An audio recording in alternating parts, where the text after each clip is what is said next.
Assalamualaikum warahmatullahi wabarakatuh. Perkenalkan, nama saya Muhammad Fauzan Mudufar.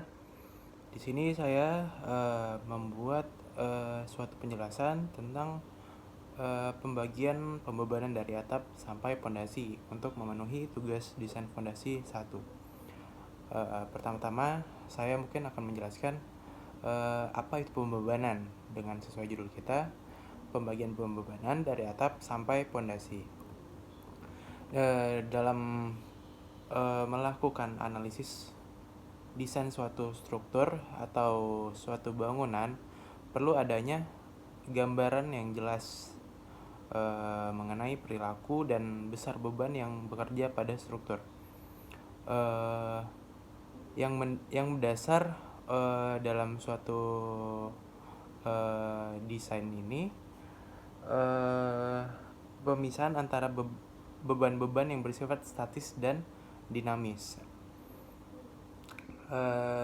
Beban statis sendiri, beban statis itu adalah beban yang memiliki perubahan intensitas beban terhadap waktu berjalan lambat atau konstan. Nah, beban dinamis sendiri itu beban yang dengan variasi perubahan intensitas beban terhadap waktu yang cepat. Beban dinamis ini terdiri dari beban gempa, beban angin. Tadi di beban statis itu terdiri dari beban mati dan beban hidup. Beban dinamis sendiri terdiri dari beban gempa, beban angin. Apa itu beban mati? Beban mati ada di beban statis. Beban mati adalah beban yang berasal dari berat bangunan, termasuk segala tambahan yang merupakan kesatuan dengannya. Beban hidup juga dari beban statis. Itu beban hidup adalah semua beban yang ada kecuali beban angin, beban gempa, dan pengaruh-pengaruh yang diakibatkan oleh selisih suhu, pemasangan, penurunan pondasi, penyusutan, atau pengaruh-pengaruh khusus yang lainnya. Balik ke beban dinamik, tadi ada beban statis sama dinamik. Di beban dinamik sendiri terdiri dari beban gempa dan beban angin. Beban gempa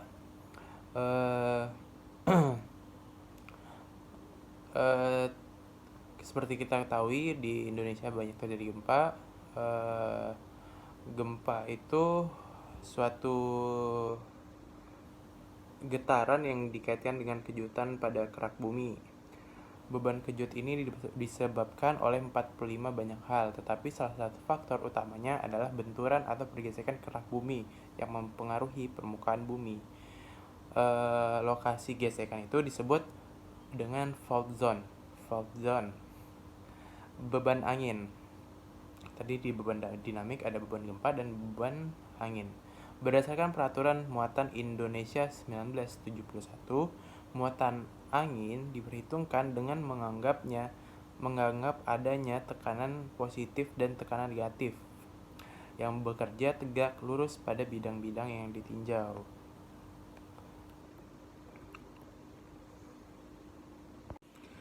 Nah, selanjutnya saya akan menjelaskan kapasitas dukung tanah.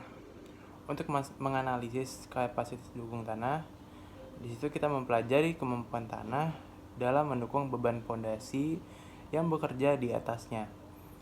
Pondasi adalah bagian dari struktur yang berfungsi meneruskan beban akibat berat struktur secara langsung ke tanah yang terletak di bawahnya. Perancangan yang seksama juga diperlukan agar beban pondasi tidak mengakibatkan timbulnya tekanan yang berlebihan ke tanah bawahnya. Karena tekanan yang berlebihan dapat mengakibatkan penurunan yang besar, bahkan dapat mengakibatkan keruntuhan pondasi. Pada jenis struktur dan tanah, ada beberapa jenis pondasi yang digunakan jika tanah di dekat permukaan mampu mendukung beban struktur, maka jenis pondasi dangkal berupa pondasi tapak atau pondasi rakit dapat digunakan. Dalam merancang pondasi terdapat 2 persyaratan yang harus dipenuhi, yaitu faktor aman terhadap keruntuhan akibat terlampaunya kapasitas dukung tanah harus dipenuhi. Dalam hitungan kapasitas dukung fondasi umumnya digunakan faktor aman 3. Penurunan fondasi harus masih dalam batas-batas toleransi, khususnya penurunan yang tidak seragam atau differential settlement. Harusnya tidak mengakibatkan kerusakan pada struktur. Nah, tadi kan ada 2 aspek. Pertama, kapasitas dukung izin. Kapasitas dukung izin adalah tekanan maksimum yang dapat dibebankan pada tanah sedemikian rupa hingga kedua persyaratan di atas dipenuhi. Jadi, bila hitungan kapasitas dukung tanah didasarkan pada kapasitas dukung ultimate dibagi faktor aman telah memenuhi.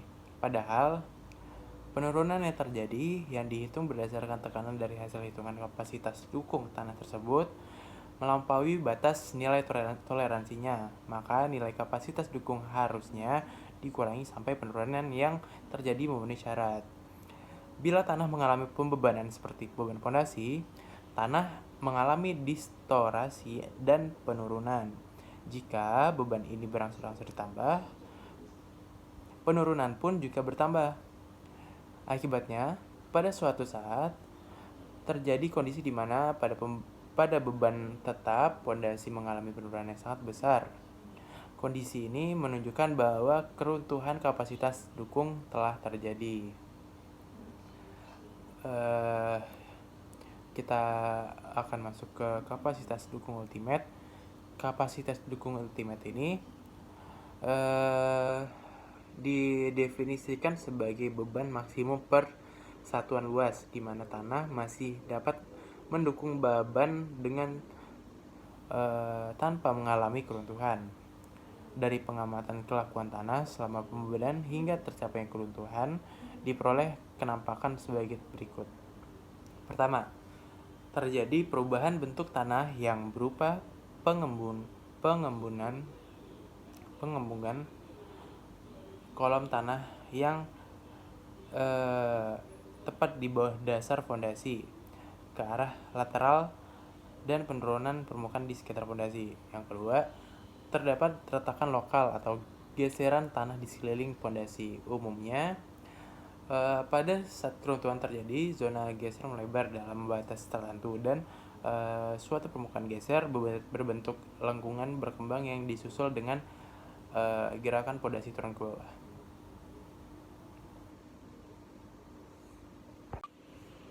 Nah, ini yang terakhir adalah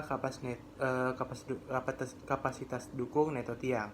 Kapasitas dukung ultimate neto tiang adalah jumlah dari tahanan ujung bawah ultimate dan tahanan gesekan ultimate antara sisi tiang dan tanah di sekitarnya, dikurangi dengan berat tiang sendiri.